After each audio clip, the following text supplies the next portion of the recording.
Hello everyone, and thank you for joining us this evening. We're just going to wait a few minutes while we see the attendees come through the event, and then I will hand it over to Mary to introduce our event and our speakers for this evening.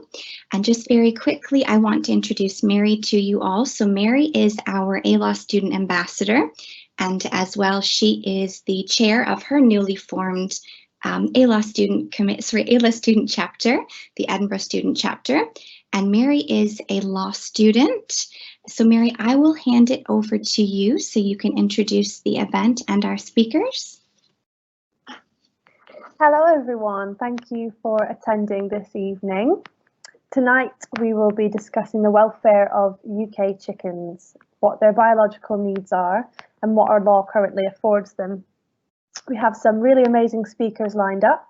Professor Andrew Knight will be presenting on the treatment of farm poultry, outlining where our current methods of practice might be insufficient. And then we will move on to Danielle Duffield, who will be discussing our current UK legal framework. And afterwards, there'll be an opportunity for a short question and answer. Please do feel free to leave your questions in the Q&A box during the presentations, and we'll get round to them after. And finally, a huge thanks for attending the first event from our University of Edinburgh Student Chapter. So I will now introduce Professor Andrew Knight, and I'll pass over to him. Andrew Knight is founding director of the University of Winchester Centre for Animal Welfare and Professor of Animal Welfare and Ethics. Andrew has tried to advocate on behalf of animals ever since helping launch Australia's campaign against the live sheep trade into the Middle East in the early 1990s. And he has practiced veterinary medicine around London for nearly a decade prior to 2012. So over to you, Andrew. Thank you very much for that. Can you guys see my presentation okay out there? Fantastic, and you can hear me, that's great.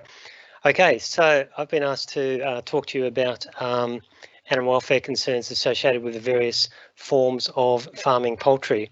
So why should we care about chickens? Because we all know chickens are just dumb animals anyway, don't we? Of course, hopefully none of us actually think that, but that is, of course, one of the dominant ways that chickens are portrayed in children's films, our jokes that we so many jokes about chickens crossing the street, essentially implying that they're of low intelligence. It's part of our cultural background. Chickens are not very clever. Why should we really care about chickens? I want to start off with just reviewing some of the reasons why we should actually care about chickens. Of course, they're not the only poultry that are farmed, but they are the ones that I'm going to be focusing on primarily. 4 years ago, Laurie Marino, who's a cognitive scientist, reviewed all the evidence relating to the existence of morally relevant biological characteristics of chickens. And she summarised the outcomes here. I'm going to run through these. As you can see, possess various visual and spatial capacities, arguably dependent on mental representation. The degree to which animals, people, have mental representations of knowledge, things in their environments around them, speaking to capacities such as memory, is one of the markers of how evolved they are cognitively, and it's considered important when discussing to what degree we should be concerned about these animals in a moral sense. Chickens, as you can see, have some understanding of numerical quantities, so share some basic arithmetic capacities. Perhaps not all of us realise that chickens could count. They have some self-control and self-assessment, may indicate self-awareness. Again, there's awareness of one's environment and other creatures in one's environment, and there's awareness of oneself that is considered a higher capacity than simply awareness of one's surrounds and is morally relevant. They communicate in complex ways, they have a capacity to reason, make logical inferences, perceive time intervals, may be able to anticipate future events, probably have goals and goal-directed behaviours. Behaviourally sophisticated, discriminating amongst individuals, exhibiting Machiavellian-like social interactions, so they're able to anticipate and manipulate one another. They have hierarchies. We all know about the pecking order of chickens.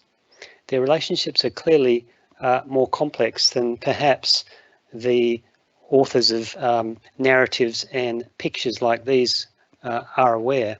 Perhaps their lack of intelligence in this case arguably applies more to the people generating these false impressions than to the birds that they represent.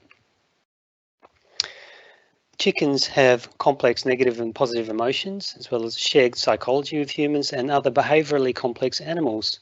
They exhibit emotional contagion and some evidence for empathy. So behavioural and emotional contagion is, for example, yawning behaviour. When we see someone yawn, we do it ourselves. It's the spread of emotions and behaviours amongst others within a social group. So chickens do this with their emotions. Empathy in particular is considered important to discussions of should these animals be afforded moral standing.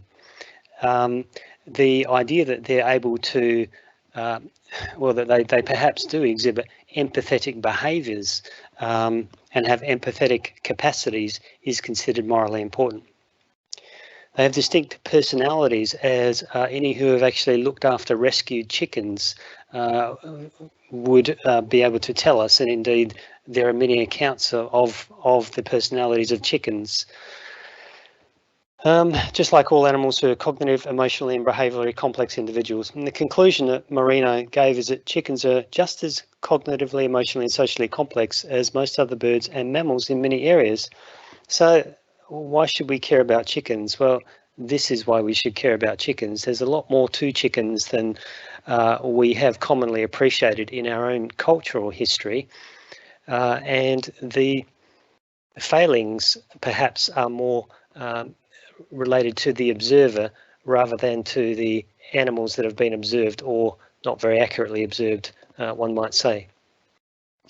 So there are good reasons for considering chickens morally. Of course, when we're considering the farming of poultry, we're considering quite a range of different practices. We often just think of chickens and in particular laying hens.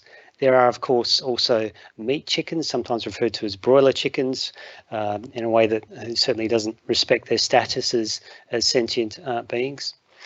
But there are several other uses of poultry as well. Of course, we know about ducks and geese being used in the production of pâté de foie gras and down.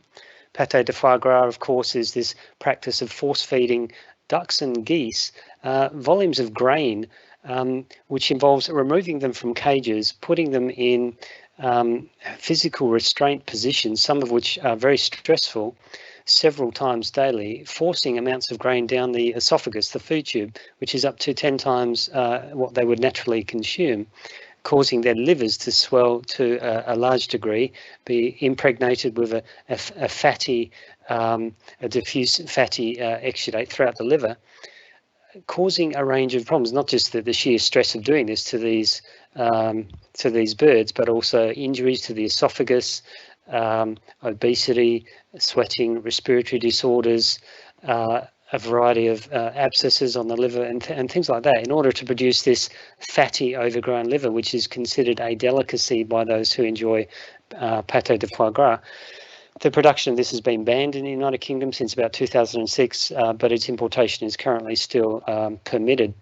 It has been proposed that with the newfound freedom of the United Kingdom under Brexit, purportedly, the British government will have the option to ban the importation of these products in the future. Another way that we often overlook to do with the farming of poultry is the production of down for down sleeping bags and these puffer jackets from geese and ducks, but particularly geese. And this came to my attention really in 2017 when I was asked out of the blue to write an article for the magazine of the Film Technicians Association of New Zealand about the puffer jackets that they apparently live half of their lives within. Apparently, New Zealand film technicians routinely wear these jackets out on film sets in the New Zealand Alps, the New Zealand cities, pretty much anywhere in New Zealand, so the story went. And it was felt that they ought to be made aware of the cruelty that goes into the production of much of this down, and of the systems that were being put in place for the more responsible production of down, and also the flaws in some of those systems. So we're talking about inspection and assurance schemes with the suppliers of down that are supplied to clothing and apparel companies, sleeping bag companies, and so on. So I looked into all that at the time, and I published an article in this Film Technicians journal, which I'm very happy to make available to anyone that's interested in knowing more about that issue. But essentially, the welfare concerns were that the birds again were being pulled out of cages, restrained in stressful positions, sometimes upside down. The feathers were being plucked very roughly and quickly, and this was sometimes causing wounds in the skin, which was being sewn up with crude needle and thread, with no signs of any appropriate sterilisation of those instruments, as you would do if it was a reputable surgery. No signs of any painkillers being provided. And I had to view some of this footage of this being done when I was researching this article, and it was very distressing to see what was being done to these birds. So many thousands of birds undergo these procedures annually as well to produce down used in sleeping bags and puffer jackets.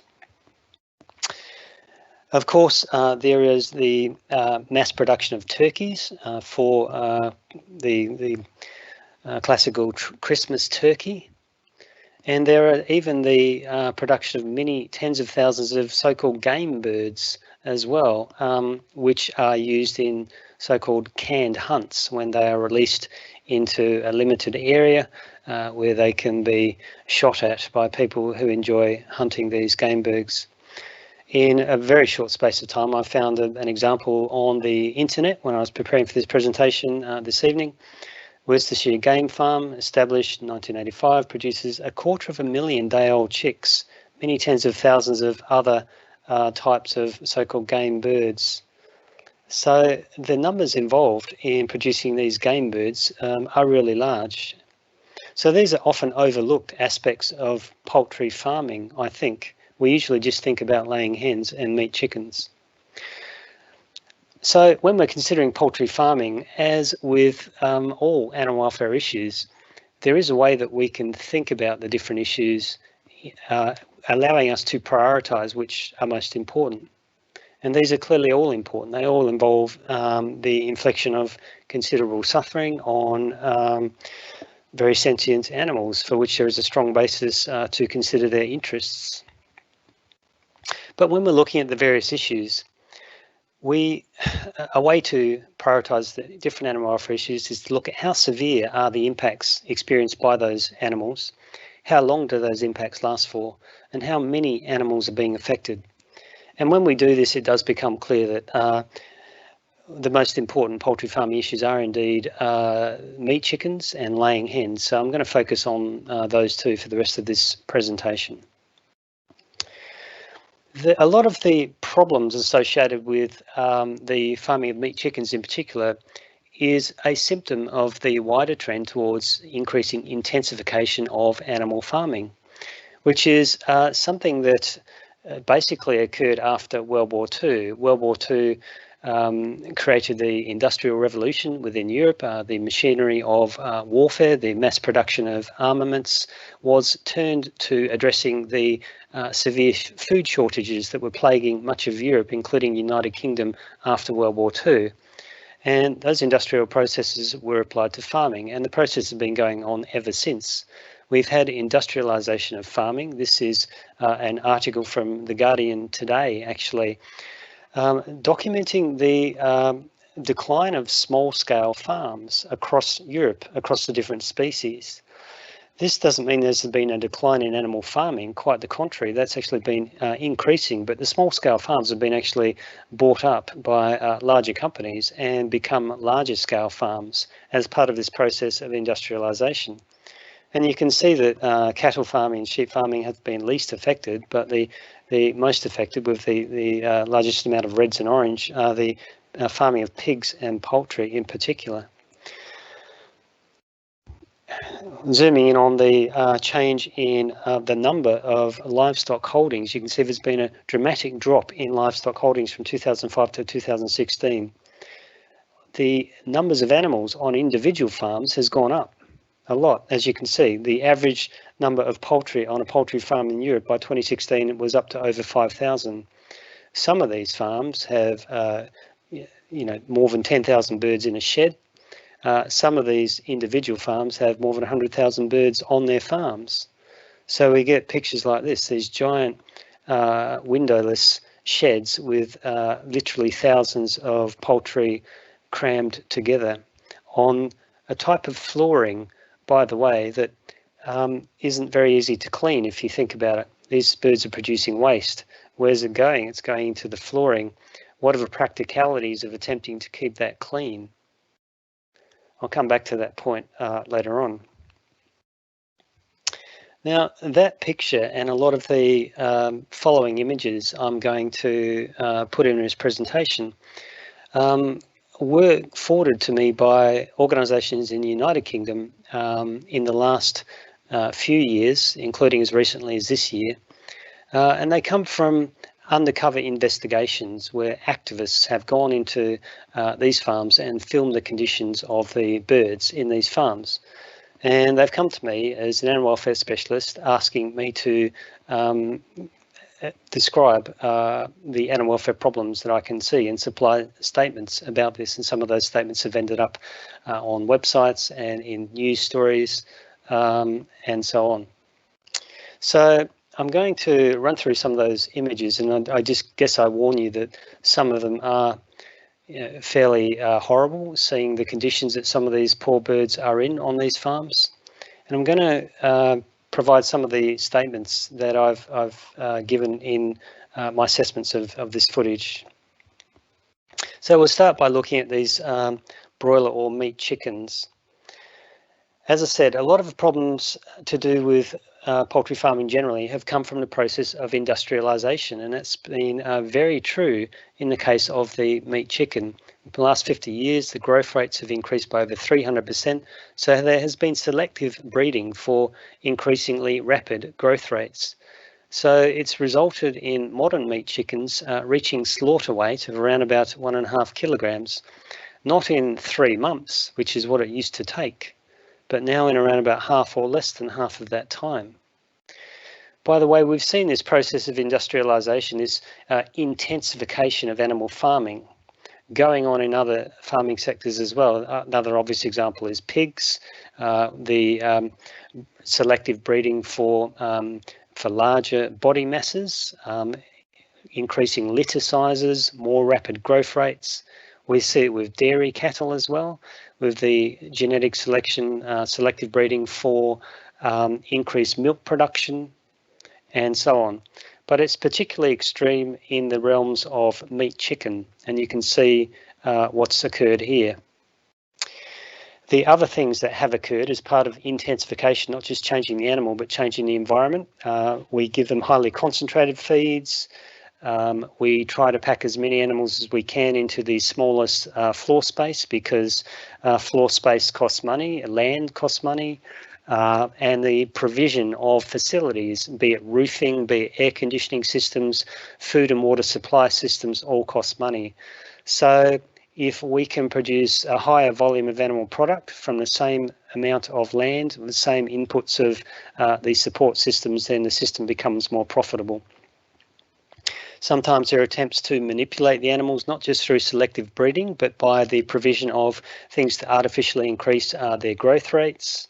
And that may be certain antibiotics can also increase growth rates, particularly in pigs. There are other drugs that will improve the feed conversion ratio, the proportion of feed that ends up as being useful body mass, which can be consumed by people later on. So chemically, we sometimes try to manipulate those things as well. This is all part of intensification. The trouble is, we're now pushing the animals so much, we've moved so far along this pathway of intensification that it's now causing biological problems with some of these animals. With dairy cattle, there are problems caused by a very, very high rate of milk production. With pigs, there are problems as well. With meat chickens, there's a couple of main classes of problems. One relates to cardiovascular functioning, so we're talking about the heart and the circulatory system, and the other relates to the legs. With respect to cardiovascular functioning, a lot of these chickens seem to just suddenly drop dead. They have heart attacks. Their bodies are putting on weight so quickly that it seems as if the circulatory system and the heart struggle to keep up with the very rapidly increasing body mass. And some of these chickens just literally have heart attacks and drop dead. Ascites is the accumulation of fluid in the abdomen when the heart is starting to fail. So it's another sign of cardiovascular disease. So that's the first sort of problem. So in a lot of these undercover images that I am supplied with and asked to give statements about, I see pictures like these. All of these pictures that you'll see in this presentation, as I say, are from recent pictures from UK farms.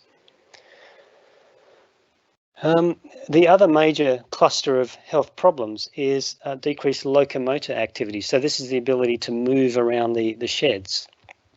And this happens because of lameness, because of pain in the legs, particularly the joints. It's an interesting question exactly why that occurs. Perhaps it's, we know from large breeds of dogs and the skeletal abnormalities that occur in some dogs that there can be problems with rapidly growing large breeds. Sometimes there are problems associated with insufficient development of the fine blood supply to the growth plates at the end of bones. So one can speculate about what the reasons might be, but it doesn't change the outcome. The outcome is that there are very high rates of lameness. Lameness is impeded ability to walk, usually caused by pain. And you can see the University of Bristol study there. Applied to the UK broiler chicken industry as a whole, nearly 300 million chickens may be suffering from this every year. 30 million would be almost unable to walk. This can become so severe that they can not really bear the weight of their bodies upon their increasingly painful legs. That's a really large number of animals. That's about half of the United Kingdom human population are the most severely affected meat chickens each year, almost unable to walk. That's a really big animal welfare problem, clearly. This has a secondary effect, which is that these birds spend longer sitting down or lying. This in turn results in lack of exercise, which causes a weakness of the muscles in the leg and the soft tissues, the tendons and ligaments that are needed to successfully walk around sheds, which exacerbates the problem further. So it's kind of like a negative feedback cycle. This results in longer durations on the flooring. Now the trouble with this flooring, you remember that first picture that I showed you, all those chickens are in there. They're basically feeding and producing urine and feces, and that's going onto this flooring, this substrate of sawdust or other flooring material. It's not being cleaned. It's not practical to clean those sheds with all those birds in them. So the sheds operate on an all-in, all-out system.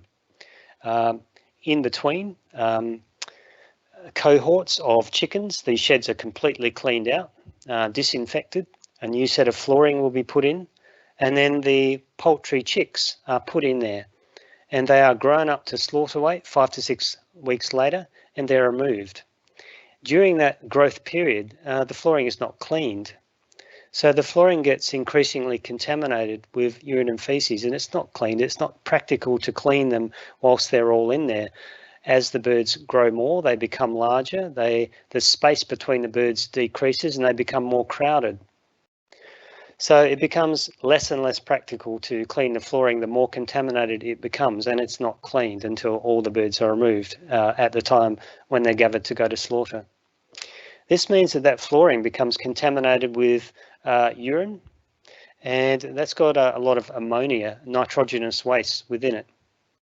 That actually causes something like a chemical burn. It's an irritant.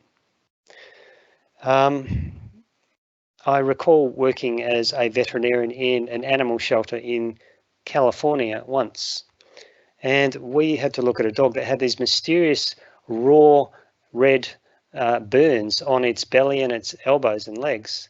We figured out it was because someone was cleaning the floor with bleach, and they weren't rinsing it off afterwards, and the dog was lying in the bleach and sustaining a chemical burn. So when I look at these birds spending, as you can see, unable to really stand up and move around very well and spending longer and longer on this increasingly contaminated flooring, unfortunately, this is what we see, and I see a lot of these sorts of pictures in undercover footage that's supplied to me. We get the breast area of these birds is blistered, is irritated, is inflamed, is basically suffering from a chemical burn.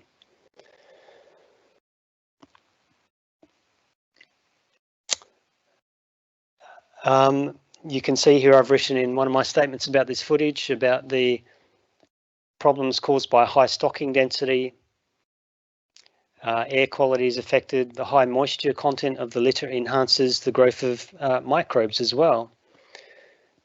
The increasing size of the birds, the increasing body heat that they're giving off, all of this moisture, this warm environment, this microbial activity leads to increase in temperature and ammonia in not only the substrate but the air as well. People who are unlucky enough to have to work in intensive animal sheds, whether they be housing pigs or housing chickens, particularly chickens, have higher rates of respiratory illnesses than normal because they have to spend maybe 8 hours a day in these environments. For the animals that have to spend 24 hours a day in these environments, it is a concern. The impact of the air contamination, the ammonia in the air on their respiratory passages, and I've mentioned the effects of lying upon this substrate. Contact dermatitis, there's inflammation of the skin caused by contact with irritants. This can cause this bumblefoot or pododermatitis.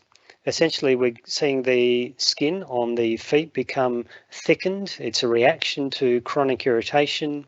It starts to split. It can become vulnerable to bacterial colonization, with bacteria moving from the contaminated flooring into the cracks. The high stocking density of the birds, which is more of an issue as they become larger and the space between them decreases, impedes the transfer of heat from the litter outwards and from the birds away from themselves as well. Restricts the effectiveness of the ventilation systems in alleviating heat stress.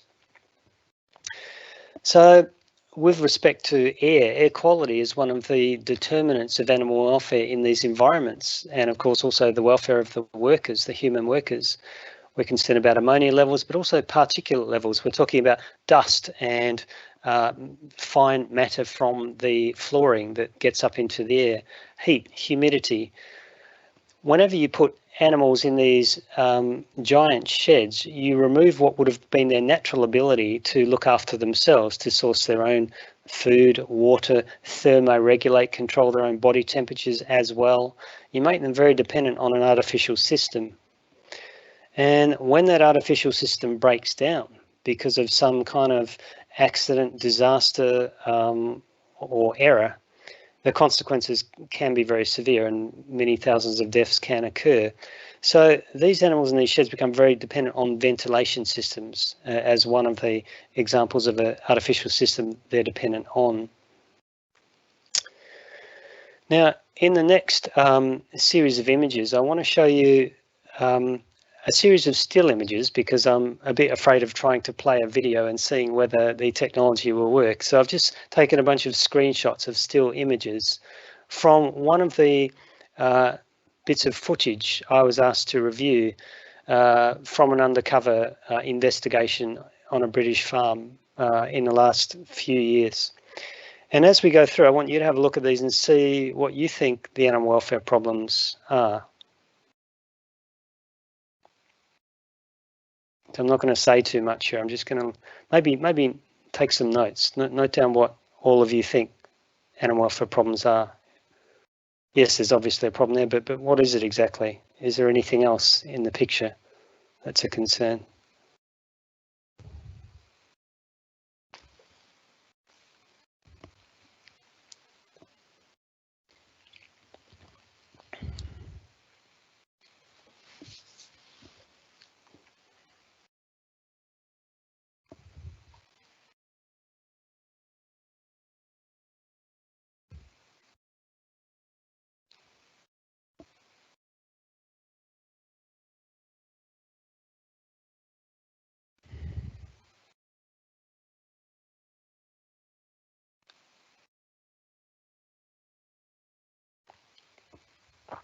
So if we had the joy of all being together in a lecture theatre, I would now ask you what you thought those problems were, and indeed that's what I do with my own master's students. I teach a distance learning master's course in animal welfare at the University of Winchester. But I can't do that, sadly, so I'm just going to tell you what I said in my sort of expert statement about this particular case. I noted there was wire flooring as well as plastic. Wire flooring, and this must have been, I must have mixed things up a bit. This obviously refers to laying hens have wire flooring in the cages. This does allow feces to fall into pits beneath, which is better than having contaminated flooring, but the wire flooring itself actually is quite abrasive to the surfaces of the feet and also the body as well, and can cause feather loss. We saw beak trimming. I'll come back to that in a moment. It's known to cause severe pain at the time of trimming. It's a bit like us cutting our fingernails and cutting too deeply into the quick of our fingernails. The tissue down there is highly innervated. It's got lots of nerve endings in it, and it's very painful to cut. It's the same with the beaks of these birds. When human amputees sometimes suffer from so-called phantom pain, they think they can feel pain where the limb is no longer present. And we think this kind of phenomenon is caused by the severed nerves attempting to grow outwards and not being able to do so, being blocked by fibrous scar tissue, growing back upon themselves, forming a tangled mass of nerve endings that spontaneously fire off pain signals. So this causes ongoing pain even when there's no direct source of pain that's occurring there. And it's thought that when we trim the beaks of chickens, the same long-term pain occurs. There was beak misalignment in one case. That's most obviously probably due to poor trimming, and that makes it difficult for these birds to actually peck and obtain their food. There was severe feather loss in a number of those images due to feather plucking, despite the beak trimming that is intended to stop feather plucking, and also abrasions on cage surfaces. Feather plucking occurs because the subordinate birds in the hierarchy, the pecking order hierarchy, are not able to escape from the more dominant birds, and they tend to pluck out one another's feathers. That's partly caused by there not being anything else in the environment much to pluck at. Chickens naturally would want to forage and explore a natural environment that might be a forest floor, where there'd be an awful lot of leaf litter, twigs, insects, other interesting things to explore and to be pecking at and scratching at. And the urges to do those things are very much tied up with their evolutionary ancestry and have helped them to survive down through the ages and find food. So these urges to fulfill these sorts of behaviours are very strong, and they don't disappear just because you put them in a deprived environment where there is nothing to peck at or to scratch at. And so instead they turn upon one another, and the subordinate birds become particularly victimised by this when they're not able to escape because they're all crowded together in a very small cage. We saw dead chickens, a picture of dead chicken outside a cage and also inside a cage. Proportion of these, many thousands of animals in these sheds die every day. Naturally, this I've seen some terrible things actually. I've seen pictures of chickens desperate to nest and laying eggs in the dead bodies of cage mates because there's literally nothing else to use to make a nest, and the behavioural urge to make a nest is so strong. Again, for well-founded reasons based on maximising survival chances down through the ages, that they will go to extreme lengths to make a nest. Dead chickens outside cages. This is a hygiene concern for nothing else. It creates bacterial and other pathogen risks and attracts rodents as well. In all cages, the space remained extremely limited. Cages remained extremely barren compared to natural environments. Think of the forest floor of the jungle fowl that was the precursor to the modern laying hen and meat chickens. And those latter-day animals still have the instincts the red jungle fowl that they were descended from. Scratching, foraging, dust bathing, nest building, as I said, highly motivated natural behaviours, and the motivations have not disappeared. No opportunity to perform these activities results in chronic frustration. That's a welfare concern. So that's what I saw when I looked at those pictures, and I hope that most of you will have also picked up many of those problems. The housing systems used for laying hens is what I want to look at now. There are cage and non-cage systems. With respect to cages, there are conventional cages, which were the smaller ones, then up to 6 to 8 birds typically. And then there are the furnished or colony cages, which are a bit bigger and house up to 60 to 80 birds. Conventional cages were outlawed in the European Union in 2012. We have colony cages still operating in most countries today, and I think Danielle will be talking more about that. With respect to cage-free systems, we're talking about aviaries and barns, free-range systems and organic systems. Are there any advantages of cages, do you think? We know something about the evils of cages for animal welfare, but are there any benefits of cages? I'd like you to sort of ponder that question a bit as I go through the next several slides. So what do these systems look like for the housing of laying hens? Moving on to laying hens now. Well, they don't look like this, sadly. They look more like these. And you can see the glaring differences between the enriched cages and the conventional cages, or not, quite possibly, and indeed not is probably more accurate. In both cases, the birds are still housed in a relatively barren environment with a very limited amount of space. Furnished or colony cages are supposed to have some basic enrichments, such as a scratch pad, you can see there. They may have a nest box. The trouble is it might only be one nesting area for 60 to 80 birds. And they might have some basic perches for the birds to sit upon as well. But there's still a very long way short from the jungle floor that the birds were evolved to inhabit, to be able to scratch, forage and explore leaf litter and other elements of the jungle environment. Birds housed in these cages sustain feather pecking injuries, as I've explained. We see a lot of those sorts of pictures.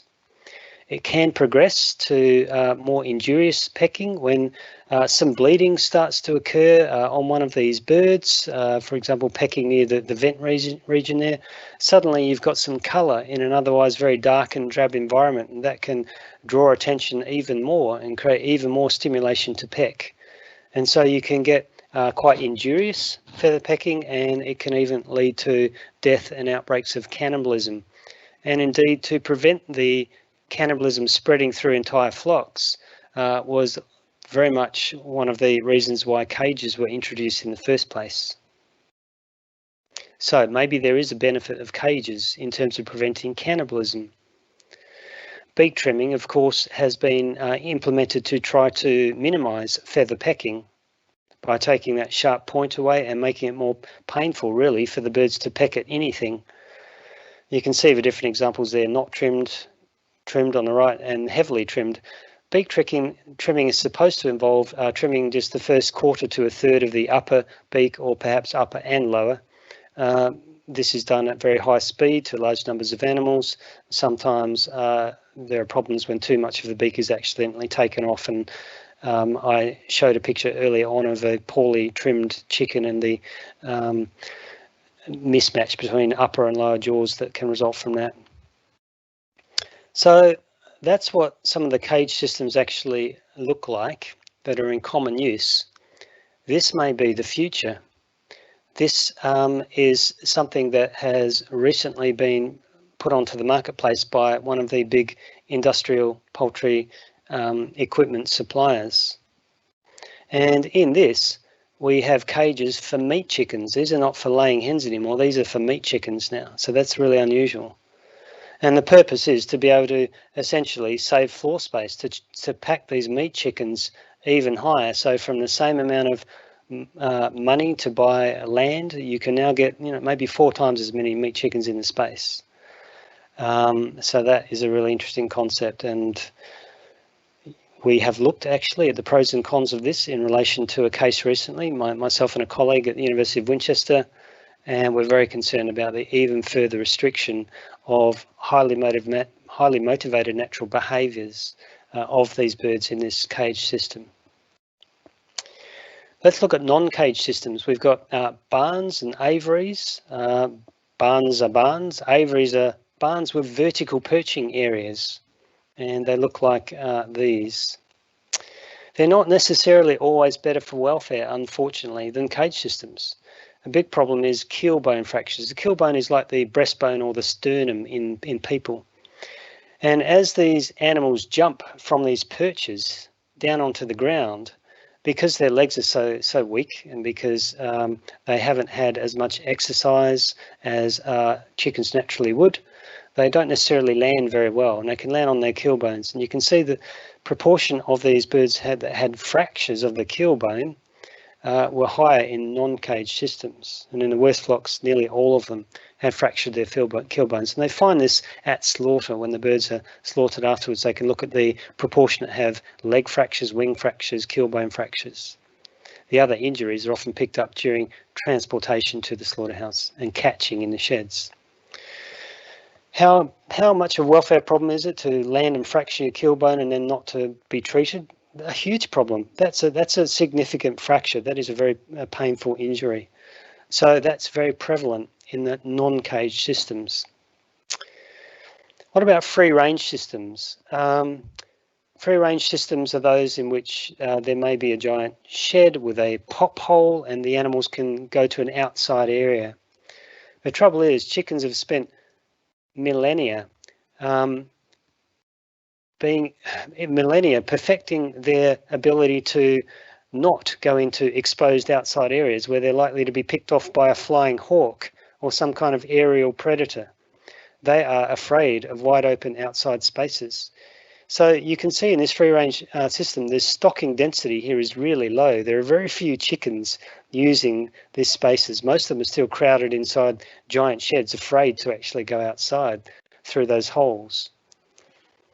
So in order for free range systems to really be effective, there has to be cover. There has to be a lot of trees or shade cloth or some kind of cover so the chickens can actually use this space. What about organic systems? We often conflate organic farming with high welfare farming, but is it really? These are pictures from an organic farm in the United Kingdom. You can see there's still a lot of feather loss in those birds. The perches are of uniform width, which is not good. There are still dead birds. There's still abrasive flooring systems being used. The environment doesn't look very enriched. It's in no way naturalistic. So this is a British organic farm. Yes, this place may use less pesticides, less fertilizers.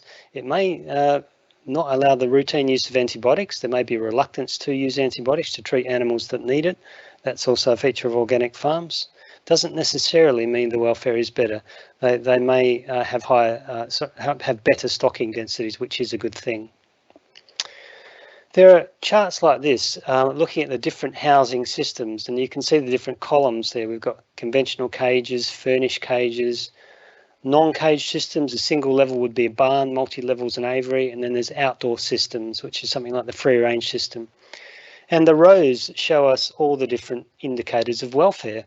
Mortality is an indicator. It's highest in the latter systems, a whole range of other ones too. And you can see that the non-cage and the outdoor systems aren't necessarily lower. Sometimes they have higher rates of welfare problems. So there isn't any one system that's kind of perfect for animal welfare across all the different indicators. Another thing to think about with all these different indicators is they're not necessarily of equal weighting. We often forget that when we look at these sorts of matrices. Here's a really common one that asks us to look at animal production systems and to look at the different interest groups. Producers are an interest group on the first row.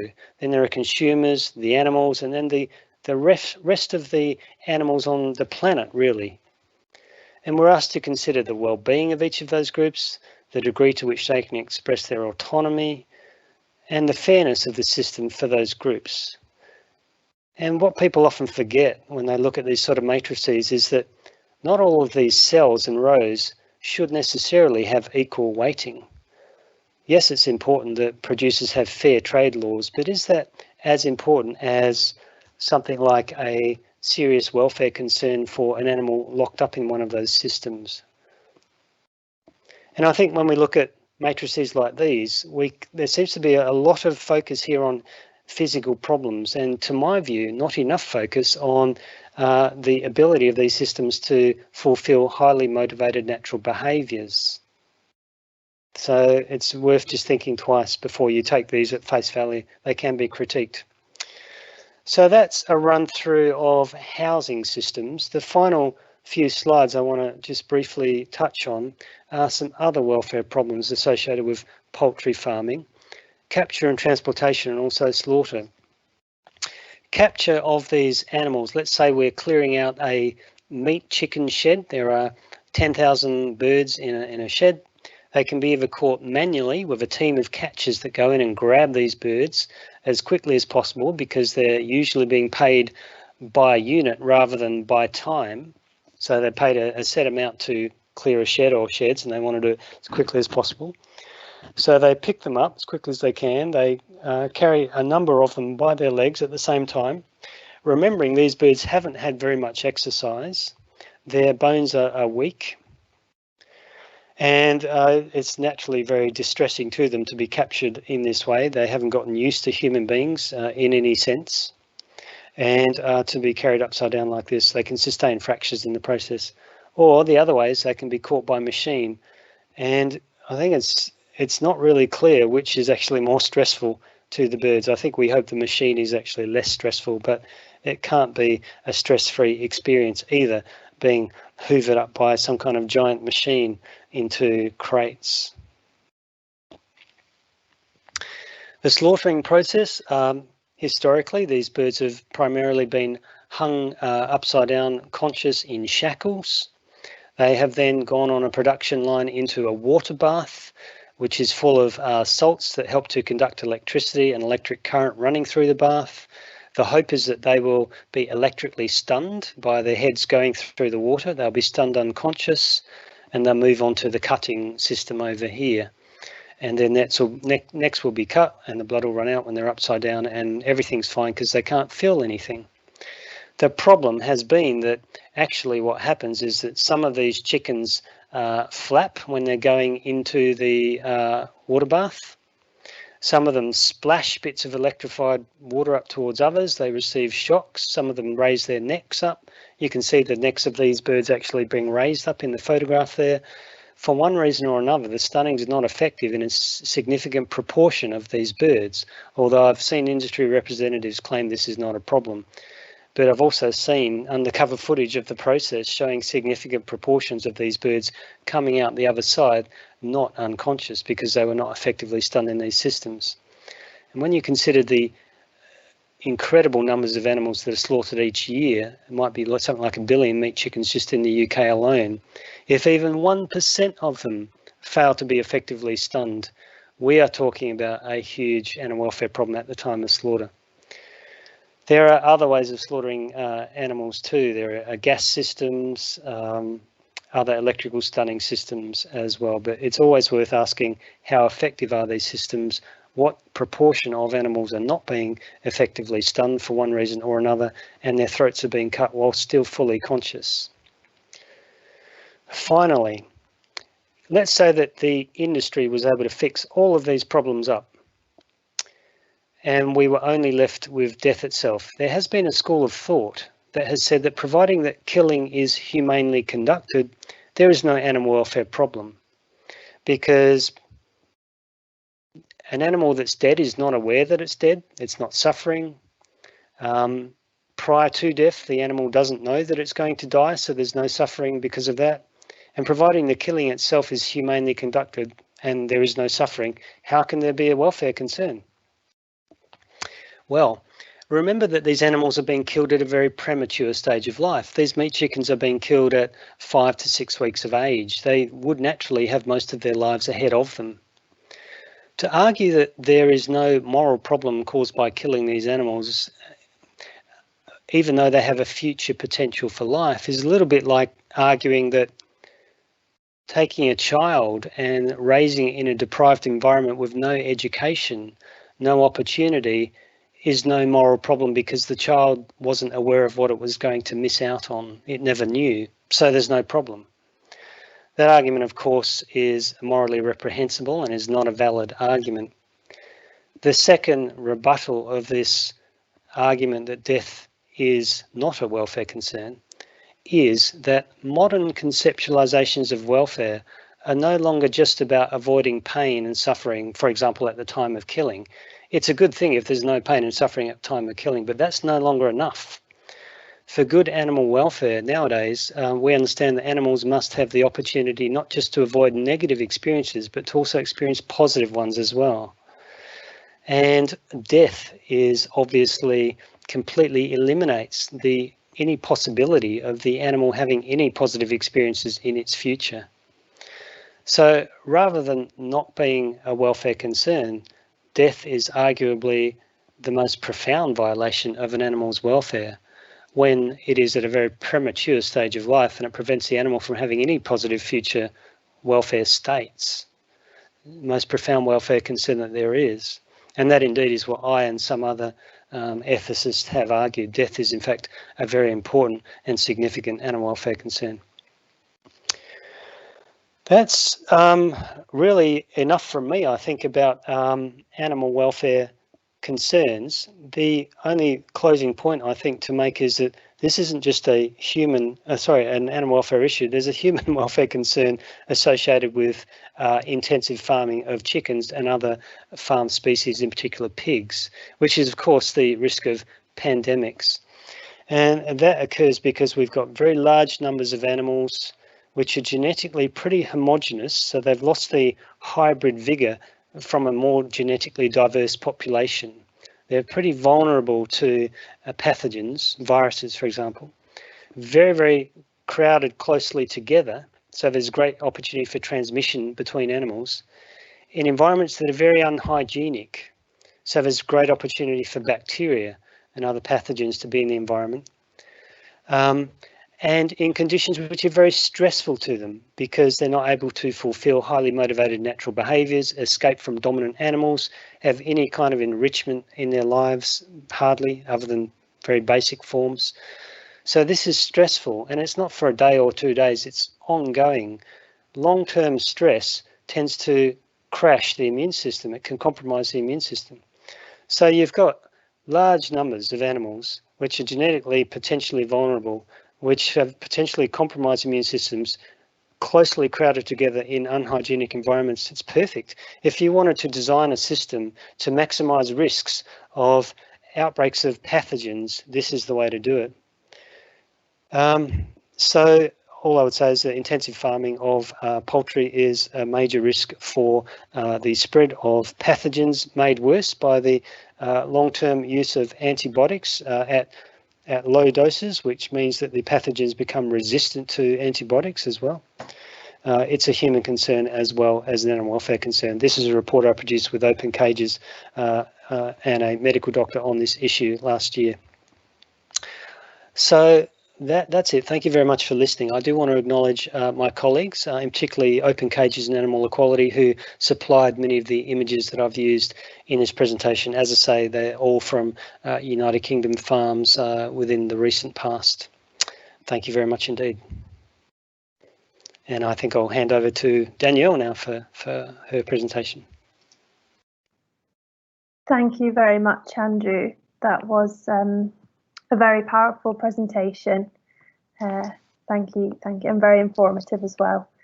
I'd just like to briefly mention that we have had a little issue with our Q&A box, so we would like to politely ask that if you have any questions, if you could email them to the 2 emails you should see on the screen now, uoealaw@gmail.com and tiffany.mitchell@alaw.org.uk.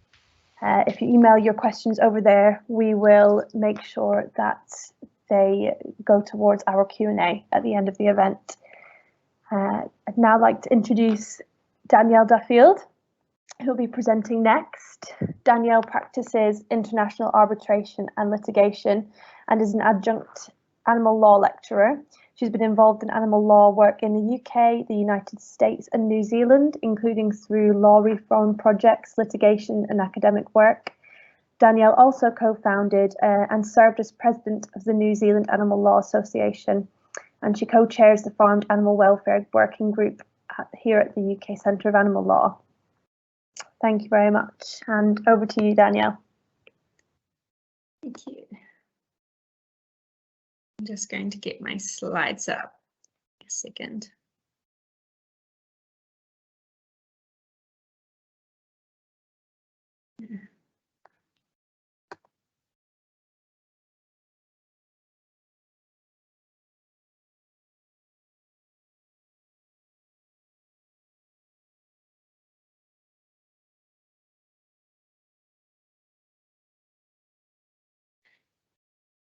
Okay, can you see my slides and hear me all right? Yes. Great. Everyone's faces disappear when I present, so it's good to get the confirmation. So thanks, Mary. All good. Thanks, Mary and Tiffany, for organising this event, and it's great to be able to speak on chicken welfare and the law, especially alongside Andrew, who's done really great work all around the world advancing animal welfare.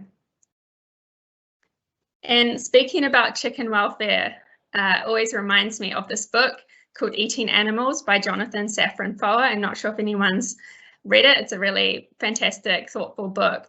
And in it, he gives a story of being 9 years old and eating chicken with his brother at the dinner table. And they have a teenage babysitter, and the teenager, she won't eat the chicken. And they say to her, "Why won't you eat the chicken?" And she says, "Because I don't want to hurt anything." And they stare at her, and she says, "You know that chicken is chicken, right?" And him and his brother are absolutely mortified. And while most of us know that chicken is chicken, we probably don't necessarily know that much about how it's produced. And although the UK government likes to talk about having the highest animal welfare standards in the world, as you've just seen in Andrew's presentation, there is a lot to be concerned about. And actually, just a few weeks ago, the government published a new animal welfare action plan.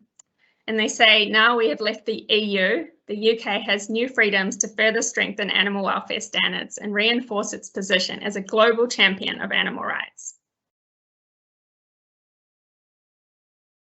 And when we talk about animal rights, farmed animal welfare is particularly important. I've always liked this quote. It's from two US animal law scholars, David Wilson and Marion Sullivan.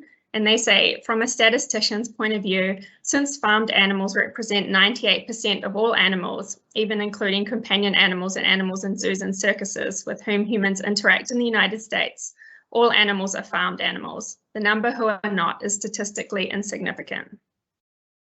And this is true of the UK too. Right, so we slaughter over 1 billion meat chickens every year. That's more than 20 million per week. And I think that's about 92% of all land animals that are slaughtered in the UK. There are also 57 million egg-laying hens, which is obviously also an enormous number. So how we treat chickens really matters. And I'd say it's hard to actually think about animal welfare in the UK without thinking about chicken welfare. So let's look at the law. I looked at England, Wales and Scotland in this presentation, but you'll find similar provisions in the Northern Ireland legislation. So we have a fundamental protection which prohibits causing unnecessary suffering to a protected animal. And a protected animal is one that is commonly domesticated in the British Islands, that is under the control of man, whether on a permanent or temporary basis, and is not living in a wild state. And there are a lot of considerations in terms of whether suffering is unnecessary. So this includes whether the suffering could reasonably have been avoided or reduced, whether the conduct was in compliance with any relevant enactment, license, or code of practice, whether the conduct was for a legitimate purpose, such as the purpose of benefiting the animal or protecting a person, property, or another animal, whether the suffering was proportionate to the purpose of the conduct concerned, and whether the conduct concerned was in all the circumstances that of a reasonably competent and humane person. There's this other very important provision, which is to ensure welfare. And so this requires a person to take reasonable steps to ensure that the needs of an animal for which he is responsible are met to the extent required by good practice. And the extent required by good practice will take into account any lawful purpose for which the animal is kept and any lawful activity undertaken in relation to the animal. The Act also sets out the 5 freedoms, and this is a concept that British people came up with in the 60s and actually has influenced animal welfare legislation all around the world.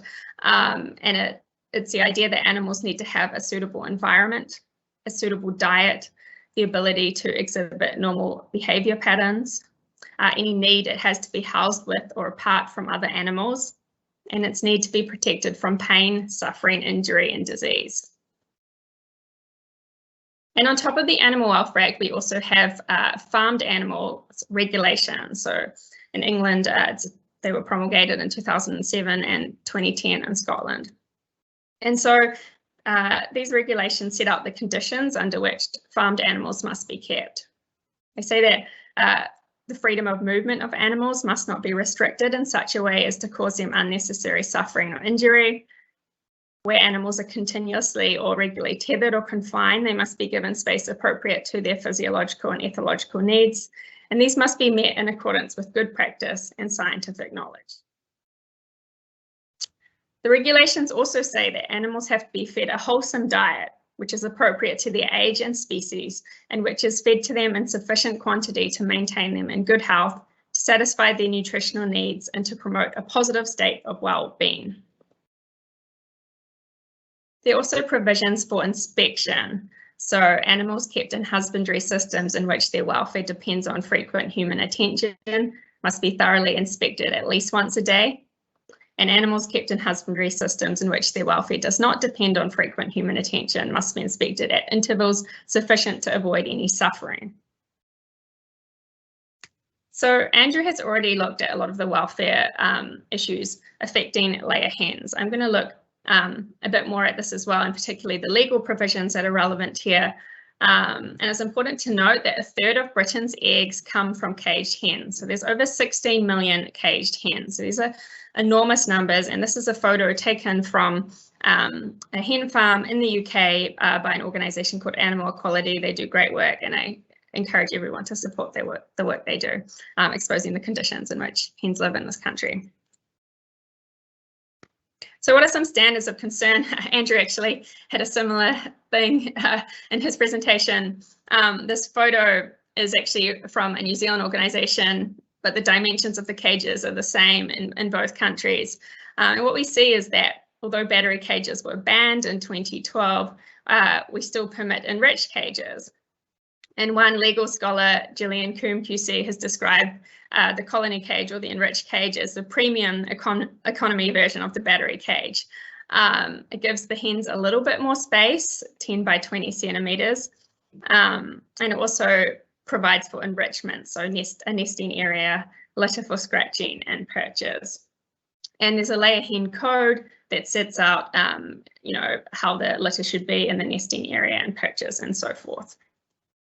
But what you'll see from this photo is that effectively the principal objections to the battery cage are still there with the colony cage or the enriched cage.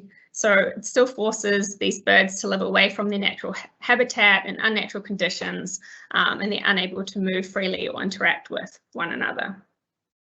And it's important to note that these cages are illegal in Switzerland, Austria has banned them, and Belgium is to ban them by 2024.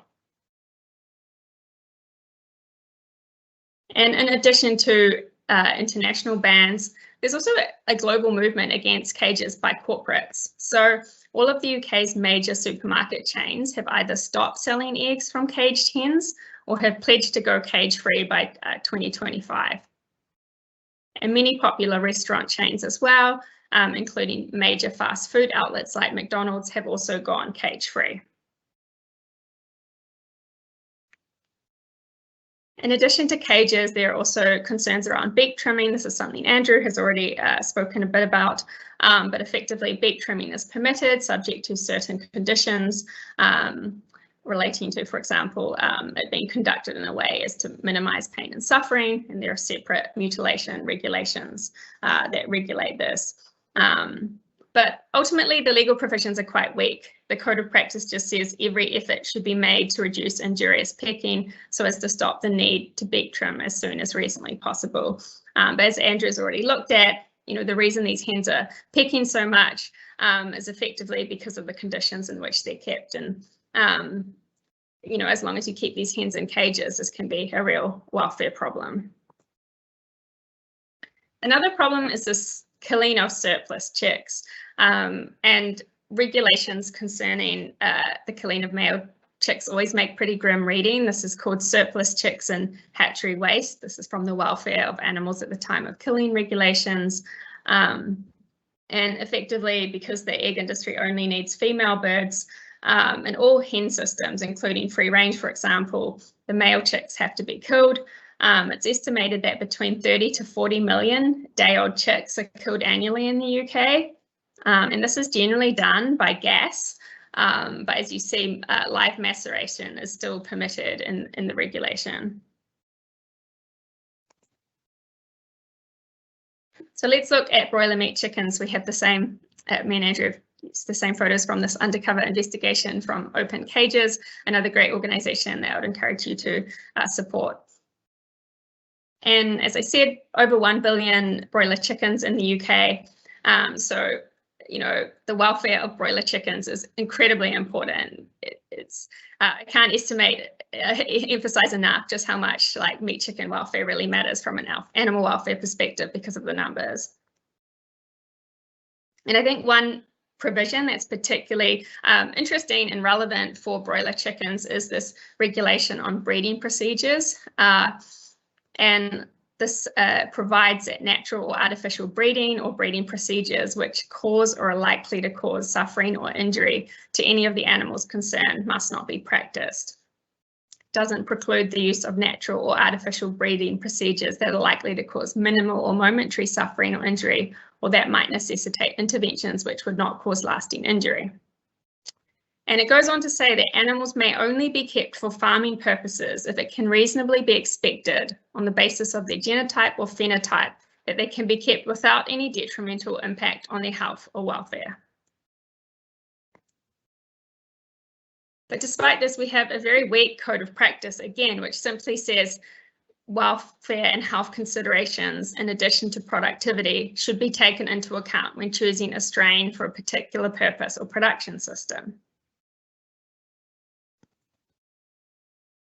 And there is no ban on fast-growing breeds, and this is despite evidence of lameness, leg disorders, and heart conditions in these breeds. And Andrew has obviously spoken already about these problems, and lameness just affects a very large number of these hens because of the breeds that are used. And this is a photo from Open Cages from an investigation on a UK farm which shows a lame chicken.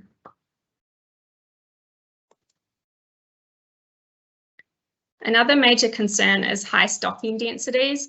So the welfare of farmed animals regulations permit up to 33 kilograms of live bird weight per metre squared, but that can go up to 39 kilograms per metre squared if certain requirements are met, and those requirements relate to maintaining a detailed description of the production system used, keeping documentation up to date, and ensuring that each house is equipped with ventilation and, if necessary, heating and cooling systems that meet certain requirements. And I think 39 kilograms works out as about 17 birds per metre square. So as you can tell, it's very densely packed conditions that are permitted under these regulations. There are also provisions for inspection in the Code of Practice for meat chickens. So a systematic inspection of all conventionally reared meat chicken flocks must be undertaken at least twice each day at appropriate intervals. And young birds in the first few days of life should be inspected at least 3 times a day.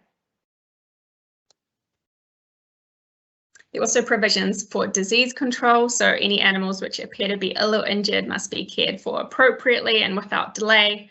Where they do not respond to such care, veterinary advice must be obtained as soon as possible. And where necessary, sick or injured animals must be isolated in suitable accommodation with, where appropriate, dry, comfortable bedding.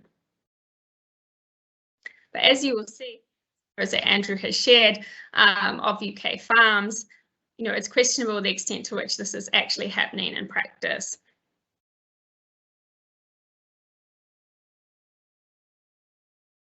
Another major welfare concern that I think is probably the issue that gets the least attention is this issue of the treatment of broiler breeders, or broiler mothers, as I would prefer to call them.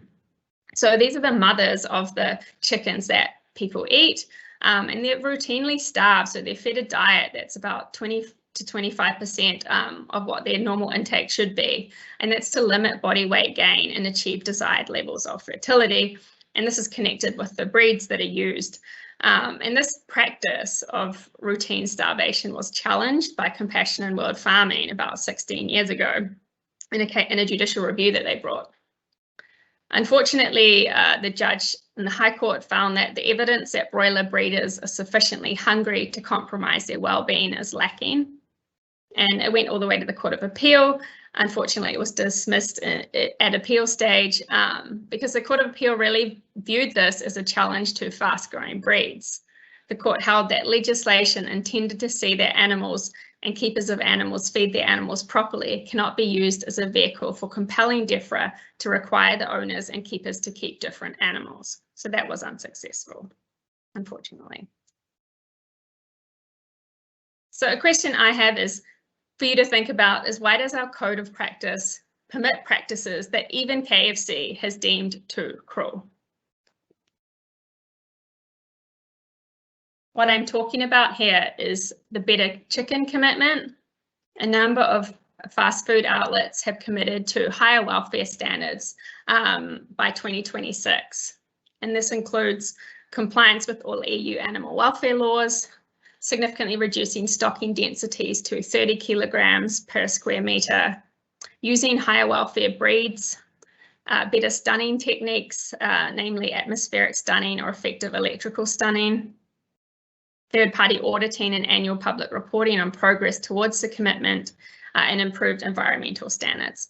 And a lot of major companies have committed to this, including KFC, Greggs, Nando's, Pizza Express, and Waitrose.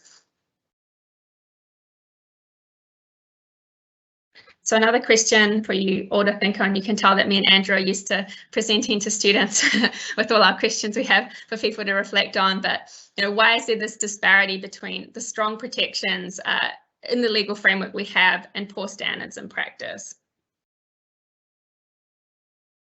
Because we have regulations and codes that appear to permit practices that appear inconsistent with many of the requirements that animals be free from unnecessary suffering, able to express normal patterns of behaviour, and protected from pain, suffering, injury, and disease. And what I will note on this is just there have been very few legal challenges throughout the history of animal welfare legislation in this country. So a lot of these issues and potential inconsistencies have really never been tested in court. As I mentioned at the beginning of this presentation, earlier this month, the government announced its Animal Welfare Action Plan. And while there's a lot that's really positive in this document, unfortunately, the government is only going to examine the use of cages for layer hens, but has not made any firm commitment to phasing them out.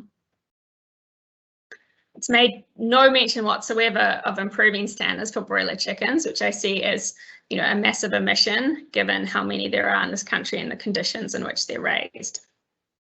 And I would say that for this new animal welfare sentience bill to be meaningful, and a lot of you will have heard that part of this animal welfare action plan is a bill to acknowledge animal sentience and to require, animal welfare sentience to be taken into account in policy making. For this to really be meaningful, I would say practices that are so inconsistent with animal sentience, like the ones we've looked at today, have to be phased out. And I would also say that phasing out these practices isn't just necessary in order for the government to be consistent with its own political messaging about being a world leader in animal welfare. It's also consistent with the most significant animal welfare decision in this country, and perhaps the most significant decision in the common law. And this is a case called Ford and Wiley from 1889. It's a decision which influenced the development of animal welfare law around the world, in particular with the proportionality test for unnecessary suffering. And in this case, a farmer in Norfolk was charged with ill-treating and torturing 32 bulls. He used a common saw to dehorn the bulls, which, as you can imagine, was extremely painful. People said they could hear the bulls screaming from miles away, and they were bleeding for days. And the reason the farmer did this is because it added to each bull's value by between 30 cents and £2 by concealing its age and its coarseness of breed. And also it allowed more cattle to be stored in the yard. And the case went all the way to the appeal, and on appeal, Lord Coleridge held that there's no necessity and it's not necessary to sell beasts for 40 cents more than could otherwise be obtained for them, nor to pack away a few more beasts in a farmyard or a railway truck than could otherwise be packed, nor to prevent a rare and occasional accident from one unruly or mischievous beast injuring others. These things may be convenient or profitable to the owners of cattle, but they cannot with any show of reason be called necessary.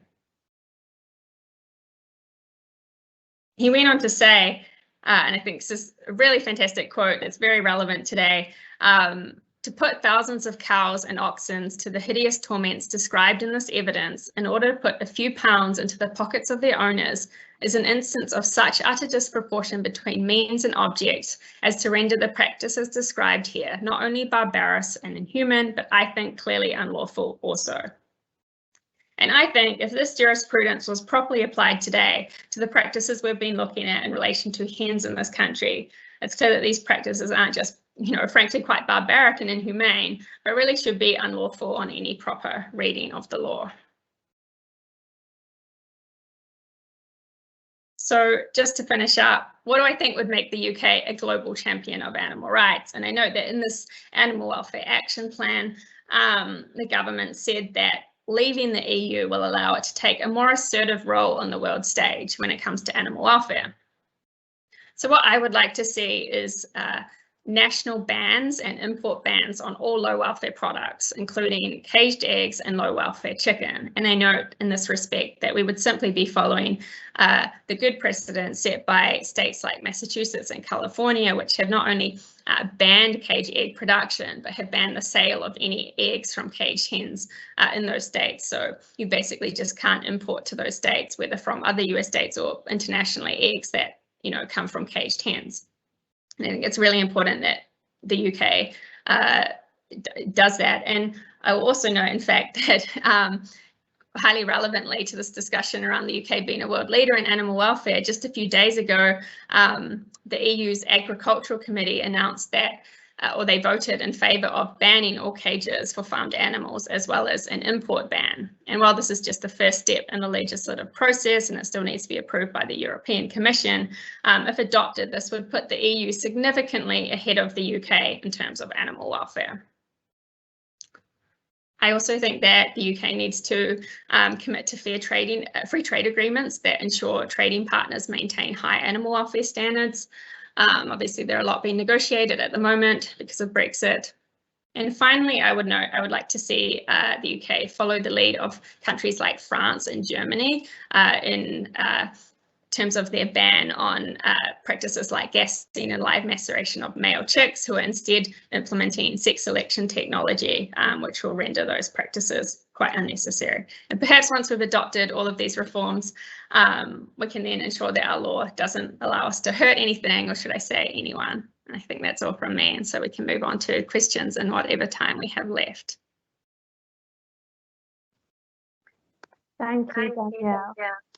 That was brilliant, really informative, and followed on really nicely from points that Andrew made as well. I'm just going to share our email addresses again for people to take a look at and send in any more questions you might have in case anybody missed, we've had a bit of a problem with our Q&A box, so please send any questions you have for our speakers to these email addresses, and we'll try and make sure that they get answered.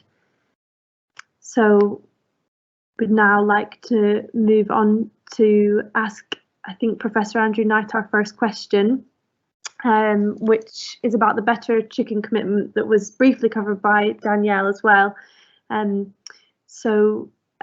Andrew, do you feel that the better chicken commitment goes far enough to make the changes needed in chicken welfare? And if not, what is the answer to better regulation? The better chicken commitment is certainly an improvement. Danielle very nicely, I thought, summarised the various points that it involves. Better genetics for improved quality of life. I mean, that's a great deal about slowing down the very unnaturally rapid rates of growth, which cause those cardiovascular problems, the leg problems, the pain and lameness, the mobility problems, and also the use of breeds that are more docile and less stressed by being crowded together in small environments. So these things are both positive. These would benefit the welfare of these chickens. Decreasing the stocking density, having more space to live, having better lighting, perches and pecking substrates to allow the expression of that highly motivated natural behaviour, humane slaughter, third-party animal welfare certification, annual reporting and so on. These things are all an improvement. Would they be adequate to fully safeguard the welfare of these birds? No, they would not, unfortunately, even though they would be an improvement over the existing system. I pointed out the difference between even a relatively enriched intensive farming environment and the natural environment of the chicken or the red jungle fowl from which it was descended. There's very clearly a very large difference, which has positive and negative aspects to it, but certainly there's a lot of environmental enrichment which is missing, and that is stressful to the birds, would prevent them from fulfilling some of their highly motivated natural behaviours. And finally, if, as I said, you made the environments perfect, you still have the issue of death itself. And as I spent some time on, death continues to be an animal welfare concern these days with any modern understanding of what animal welfare is. So it wouldn't fully resolve the problems, but it certainly would be a significant improvement. And it's wonderful that some retailers and some companies have signed up to this, and the more that do so and the quicker they do so, the better for the welfare of chickens, certainly. There was another question. What was the next one on the list? That I seem to have lost the questions, but if someone could read them out for me. Oh, no, here we go. It's coming up again. Now, the other question for me, I think, and then maybe next ones were good for Danielle, but this one spoke about the potential for life after having been rescued, whether they be meat chickens or battery chickens. What's the potential for them living a pain-free and fulfilled life? It's interesting that when we take animals from these deprived intensive farming environments and put them into more naturalistic environments, it seems to take virtually no time at all for them to very rapidly engage in natural behaviours that they might never have had any opportunity to express previously. And they seem to derive a great deal of satisfaction from doing that and from being in those much more natural and enriched environments. So mentally, those animals are probably having a greatly improved standard of animal welfare. There is a concern with meat chickens, with the breeds that are so rapidly growing, which are the dominant ones used in commercial production, because if they are not taken away for slaughter at 5 to 6 weeks of age and allowed to continue to grow, they've been selected to grow so quickly, partly by being selected for birds that have an unnaturally high appetite, so they're relatively ravenously hungry. So they will eat, they will put on enormous amounts of weight, they will, if not slaughtered at the age of 5 to 6 weeks, become naturally even heavier and quite unhealthy very fast and probably not live too long. the only way, as Danielle has pointed out, to prevent this is by effectively depriving those growing birds of food, partially starving them, in order to keep their body weights to a healthy level so that their physical welfare becomes better, the mental welfare becomes poor. So unfortunately, I'd say that for those rapidly growing meat chickens, it's you can do your best, but you have created a bird for which it seems not to be possible to have both good physical and mental welfare very much beyond the age of when it would be harvested for slaughter initially. Danielle, would you like to tackle the next questions, perhaps? Tiffany, do you want to read out the questions, or Mary to me? Oh, sorry. There's one about legal cases perfect for you. I can ask you one, Danielle. Bear with me 1 second. Okay, 1 moment. I think I see one now. I think this is the one you're getting, Andrew, which is why there's so few legal cases regarding animal welfare. How could these increase to better secure higher standards for animals?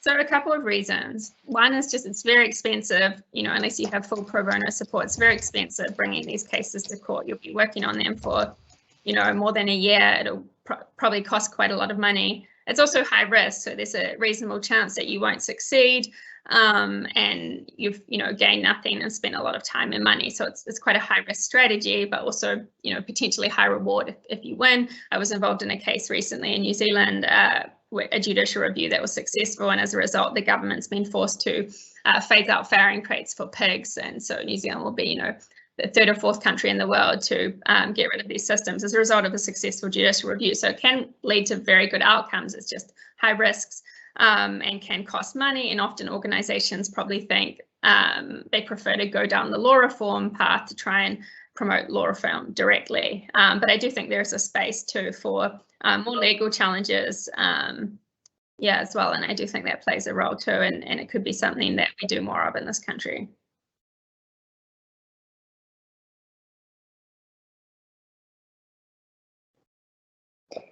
Any other questions, Tiffany, that you would like me to? Sure, yep, I've got one here for you. So this one says, bear with me. I'm just scrolling up 1 second, Danielle. Okay, as we can see from both presentations, enforcement seems to be potentially an issue, as we do have guidance or best practice for these chickens and the farming of them. So what is the next step? Is it better enforcement? Is it better welfare legislation? If we aren't enforcing what we currently have, will better welfare make a difference? Good question. I think we need better legislation and we need better enforcement as well. I've definitely heard in other countries, chicken industries say, we're doing great. Look, we've got no prosecutions at all compared to other industries. Look, but there's a reason, right? Like no one sees what goes on inside a chicken farm unless people put undercover cameras there, right? We need really like routine inspections of these farms, unannounced inspections, because otherwise I think we're going to keep seeing these welfare issues because frankly, we just have no idea what goes on unless someone, enters and puts a camera there. So I think we do need better legislation, but we also do need better enforcement. I guess it's an obvious answer, but I think both those things are important. I don't know if Andrew has anything to add on that. Yeah, there was also a question about what kind of Netflix documentary would we most like to see if one was done on this, and the knee-jerk response to that is a documentary showing all the conditions on the farms. And I think that this sort of historically common response of the animal welfare movement, let's educate people by showing them the conditions, is not enough to actually create the sort of cultural change that we want to see. And I wonder about the legal system too, better laws and better enforcement of those laws. I wonder if that's enough to create the kind of cultural change we want to see. Within animal welfare more broadly, there's been a lot of interest in just recent years in human behavioural change, and there are conferences now in the field just dedicated to this topic of human behavioural change, and a recognition that we've known what the welfare problems are in different farming systems for a long period of time, and putting the information out there and educating people isn't necessarily enough on its own, although of course it's important. How do we actually most effectively strive for the sort of cultural change we want to see, and whether it's people's consumption and purchasing habits, whether it's the farming practices of producers? How do we do that? And I'm no expert in this, but the small amount that I've picked up is that in achieving consumer change, it's important to have convenience and positive messaging. So we need availability of alternatives. We need them conveniently available. We need to point out the benefits of those, not just the negatives associated with the old system. So with respect to producers and farming systems, it might be a matter of providing positive examples of best practice in industry magazines and showcasing those to the peer group. It might be a matter of benchmarking systems whereby producers are able to compare their own performance on welfare metrics against those of the average in the industry. And all producers want to be in the high group, and no producers want to be in the bottom group, or almost none. So that kind of strategy can be effective as well. So I think we probably should be looking really at trying to work out what are the most effective ways for achieving positive animal welfare change. And I'd say the legal system is crucial, and so is getting the information out there. But I think we need to look at other mechanisms as well.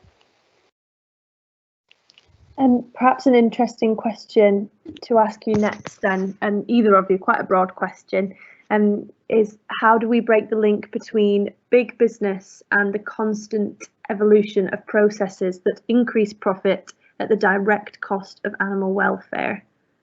It's quite a big one there.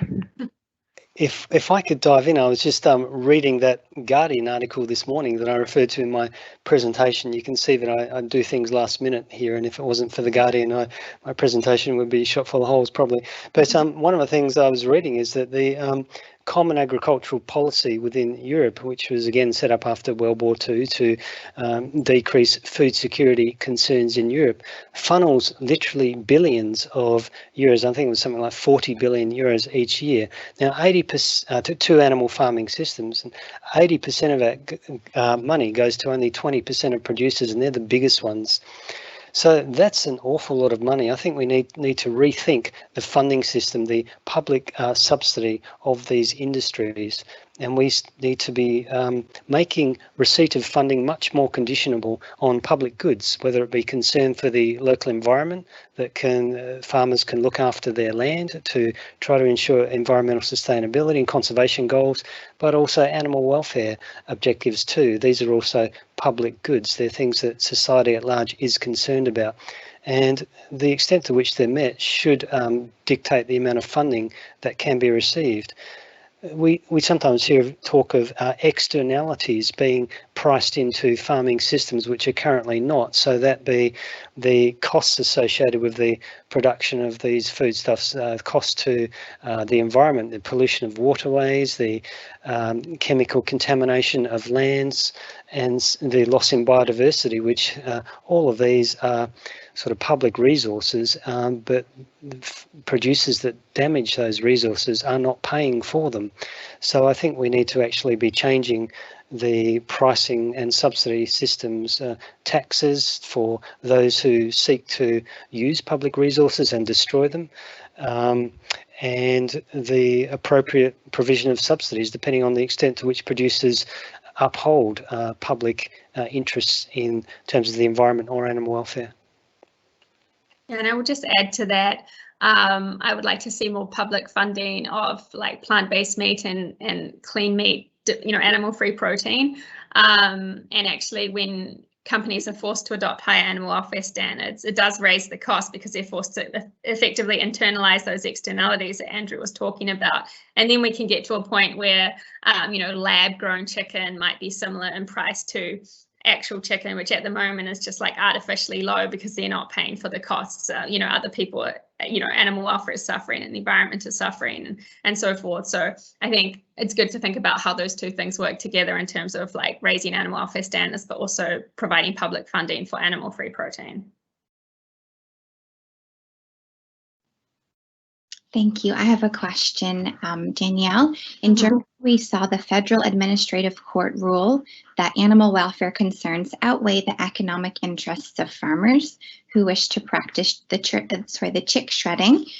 Is it possible to use current legislation to mount a similar legal challenge in the UK against male chick killing?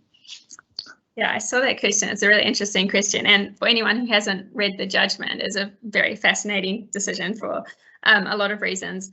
And just even how they talk about animal life, I think is quite interesting in a way that, in England and in similar countries like New Zealand, Australia, Andrew's talking about death, but it's kind of been left out of animal welfare jurisprudence. And actually, I think that decision is quite interesting and how it tackles death kind of as a welfare issue head on. I wouldn't want to give off the cuff legal advice about the merits of a challenge here, so I'm not going to address that directly. But I will say I think groups should be thinking about like strategic litigation and what can be challenged and really doing rigorous work and working out what the best legal challenges might be, and also taking inspiration from other countries like what we see with this decision in Germany.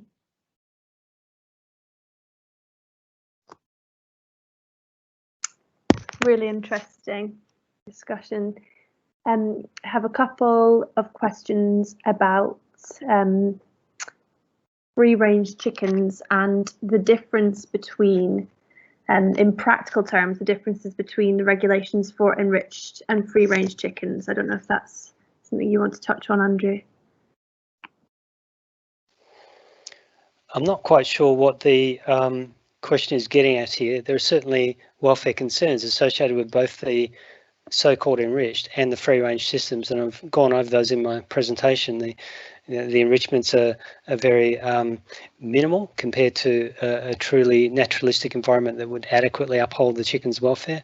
And the free-range systems, the birds are often not actually able to use most of the so-called free-range space because of the evolutionary fear they have of being exposed under open skies because of predation risks. So the way that things are in many free-range and so-called enriched cage or furnished cage systems, there are still major deficits to animal welfare in those systems. So I'm not quite sure what the question was getting at, but I can at least say that.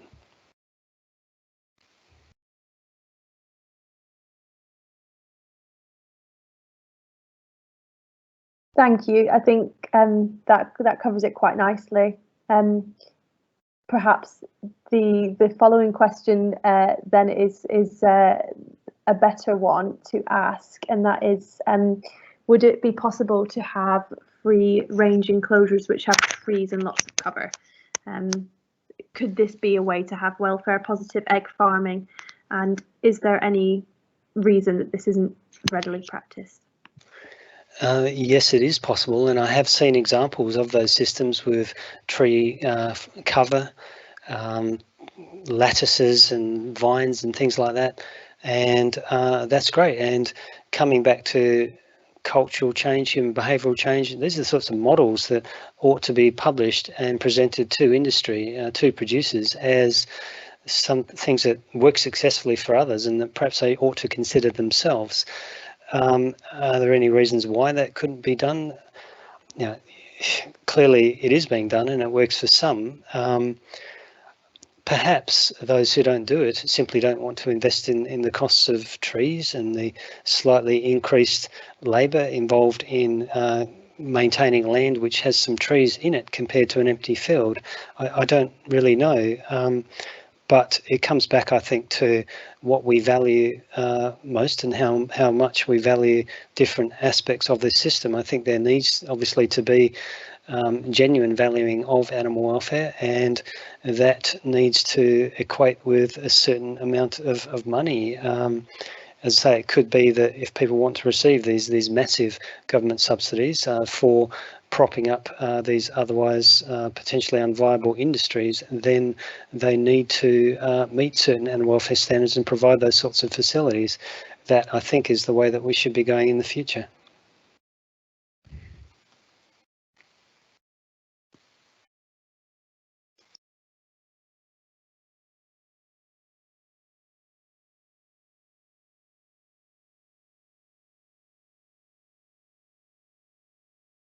Okay, I have a question. Thank you. 1 second. So this one says, loved the talks, fantastic work. Improving welfare is great, but how do you conflate improving welfare with championing animal rights? Is it an open question whether captivity and restrictions of freedoms in this way necessarily harm sentient animals? I am wondering about your ethical stance. Are you assuming one certain strain of animal ethics that sees high welfare captivity as morally acceptable? I'm not sure, is this for me and Andrew, or thrown into the controversial questions? From my perspective, I think that there's often this is overdone, the like welfare versus rights debate, because frankly, like if you support animal rights, if you support animal welfare, like you should think that we shouldn't be treating animals in these frankly appalling ways, and the standards are so low at the moment that there's this common ground here, and I don't think we're going to radically see tomorrow the kind of full blown animal rights that I know many people want, and which are probably, you know, justifiable philosophically. And I do think there's a place for, you know, a diversity of approaches within the movement. And I think that's healthy as well. But I do think when it comes to getting rid of the worst practices, that, you know, there's reason to support these movements, regardless of whether you describe yourself as being in the animal welfare camp or the animal rights camp. So I don't get personally myself too caught up in that debate or that language, because I want to see just, you know, meaningful improvements to make, you know, each individual chicken's life less miserable. And I think everyone should support that regardless of where you sit on the philosophical spectrum.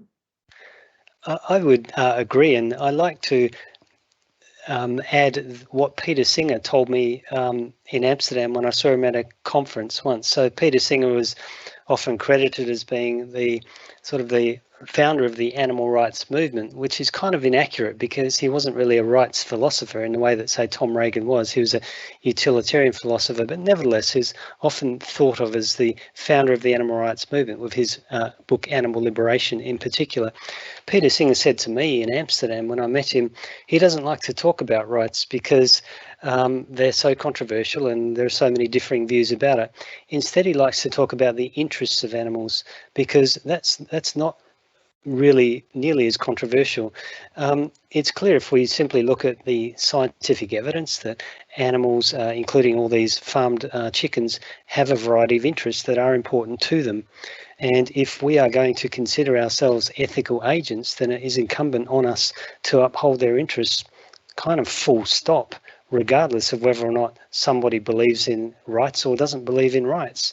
So it's much more strongly grounded in science. Most of us do accept scientific evidence. We're happy to formulate policy and arguably legislation to some degree on the scientific evidence.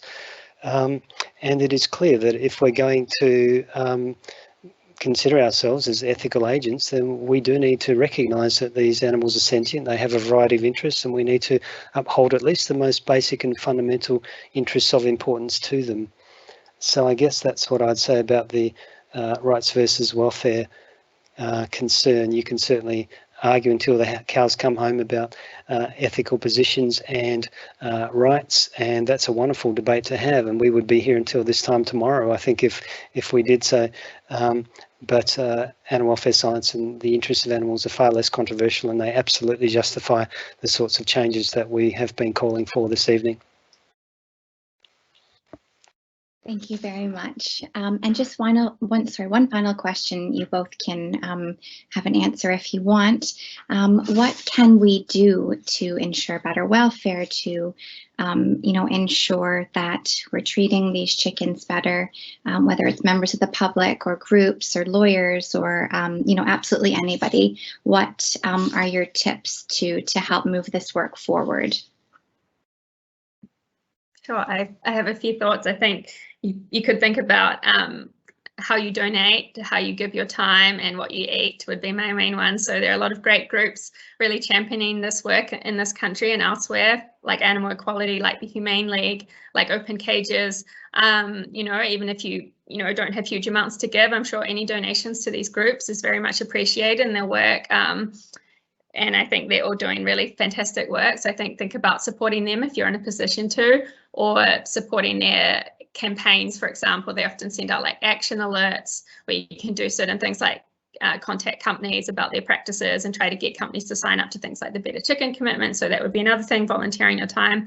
Or if you're a lawyer, I'm sure there are pro bono things you can do to help these groups. And yeah, I'd say, so yeah, your time, your money, and then think about what you eat. Are you, supporting these practices with what you consume? Yeah, I'll hand over to Andrew. I mean, I'd agree with that. I would come back to the points I've been trying to make about human behavioural change.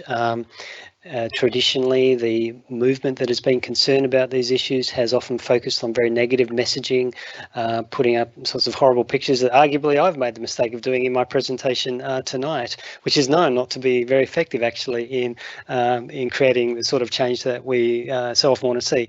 Instead, positive messaging is thought to actually be more effective. So, look, I'd say everyone should take an interest in this field of human behavioural change that I admittedly don't know enough about myself.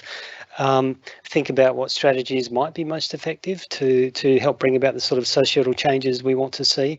And it depends where people are in society. If everybody's a consumer, we can try to choose higher welfare products such as from the Better Chicken Commitment companies ourselves, or no chicken at all, depending how far we want to take this. If you have links with the farming sector, you could think about putting out those examples of good practice and sharing them in your communities. If you're an educator, you could think about putting out some of the short educational videos on these issues. I actually have a YouTube channel with a whole series of 5-minute videos on different animal welfare topics. There's one on animal welfare of farmed birds as well, which is designed for that kind of purpose.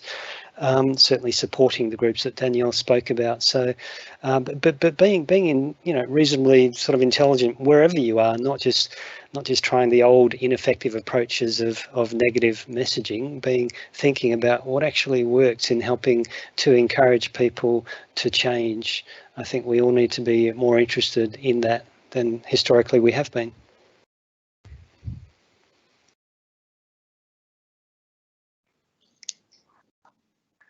Thank you so much, Andrew and Danielle.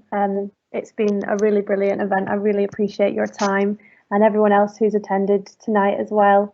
I think it's safe to say we've all learned a lot. I have. And just to mention as well that a recording of this event will be made available on our A-Law YouTube channel for everyone to watch back, and then if there's anyone that hasn't made it, to.